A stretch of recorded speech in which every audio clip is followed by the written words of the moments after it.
Here's another acting and modeling quick tip with me, Aaron Marcus. I was once at an event and I was judging, and the agent sitting next to me, all of a sudden started texting on his phone. And at first I thought, well, that's kind of rude because people are performing in front of him. And he told me during a break that his wife was sick. She was texting him. She really needed some medicine and to pick it up before, he came home. So, I understood, you've got emergencies sometimes. And it just so happens that I also ran into the person who was performing a monologue while this agent was texting. And she was telling me how upset she was.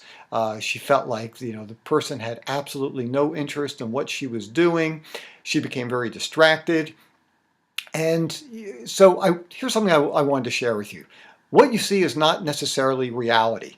And there are a couple things that I do want to tell you about. One is, you can't base anything on people's reactions. Who knows? Now, she was taking this personally. She was thinking that the person was disinterested, just decided, was bored, decided to start texting people. She had no idea that this was, somewhat of an emergency, an important text that the person had to take. The other thing, too, is just as a suggestion, whenever you are performing, at some kind of showcase, you don't want to look straight into the agent's eyes. You don't want to stare right at them. It can be, some agents don't like it. Some industry professionals just don't like being stared at.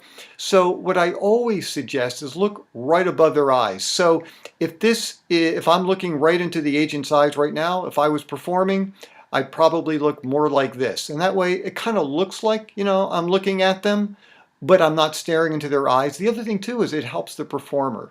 So that way you don't get distracted by looking at the agent. You're not seeing their reaction, whether it's interesting, whether it's not interesting.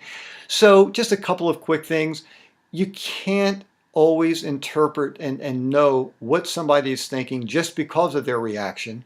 And the other thing too is make sure you do everything you can at a showcase or any kind of event where you are not distracted, where you can just really concentrate on what you're doing. So don't stare at people. I am Aaron Marcus. I hope this was helpful to you. If you've had any experiences like this, please share it below. If you're watching this on YouTube, give it a thumbs up. If you are watching this on Facebook, please like it and share this with your friends. Can't wait to talk with you again soon.